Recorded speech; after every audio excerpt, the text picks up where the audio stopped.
இன்ஷா அல்லாஹ் இந்த வீடியோல நம்ம ஸ்வர்க்கத்தின் கருவூலங்களில் ஒன்றாக இருக்கக்கூடிய ஒரு அழகான எளிமையான திக்ரை பத்தி தான் பார்க்க போறோம். இந்த ஒரு திக்ரை நம்ம தவறாம அதிகம் அதிகம் ஓதுவதன் மூலமாக இன்ஷா அல்லாஹ் அல்லாஹ்விடத்துல அதிகமான நன்மைகளை அடைய முடியும். ஸோ அந்த ஒரு அழகான எளிமையான திக்ர் என்ன அப்படின்னு சொல்லி பார்க்கும்போது புகாரில இடம்பெறக்கூடிய ஒரு ஹதீஸ்.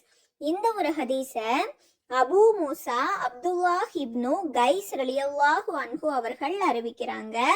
நபிகள் நாயகம் ஸல்லல்லாஹு அலைஹி வஸல்லம் அவங்க சொன்னாங்களாம், நான் ஒரு வார்த்தையை அறிவித்து தரட்டுமா, அது ஸ்வர்க்கத்தின் கருவூலங்களில் ஒரு கருவூலமாகும் என்று கூறியவாறு அந்த வார்த்தையை சொல்றாங்க.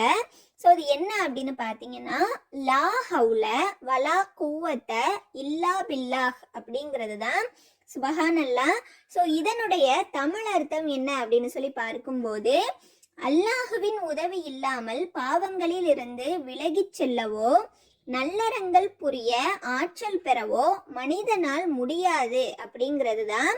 ஸோ அந்த ஒரு எளிமையான அழகான ஸ்வர்க்கத்தின் கருவூலங்களில் ஒரு கருவூலமாக இருக்கக்கூடிய திக்ர் என்ன அப்படின்னு சொல்லி பார்க்கும்போது, லா ஹவுல வலா குவத்த இல்லா பில்லாஹ் அப்படிங்கிறது தான்.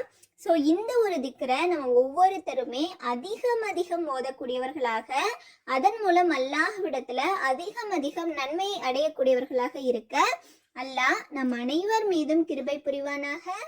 ஸோ இந்த வீடியோ கண்டிப்பாக உங்கள் எல்லாருக்குமே யூஸ்ஃபுல்லாக இருந்திருக்கும் அப்படின்னு சொல்லிட்டு நான் நம்புகிறேன். ஸோ இதே மாதிரி அடுத்த ஒரு நல்ல வீடியோவில் அடுத்த ஒரு நல்ல விஷயத்தோட இன்ஷா அல்லாஹ் நான் உங்களை சந்திக்கிறேன். அஸ்ஸலாமு அலைக்கும் வரஹ்மத்துல்லாஹி வபரகாத்துஹு.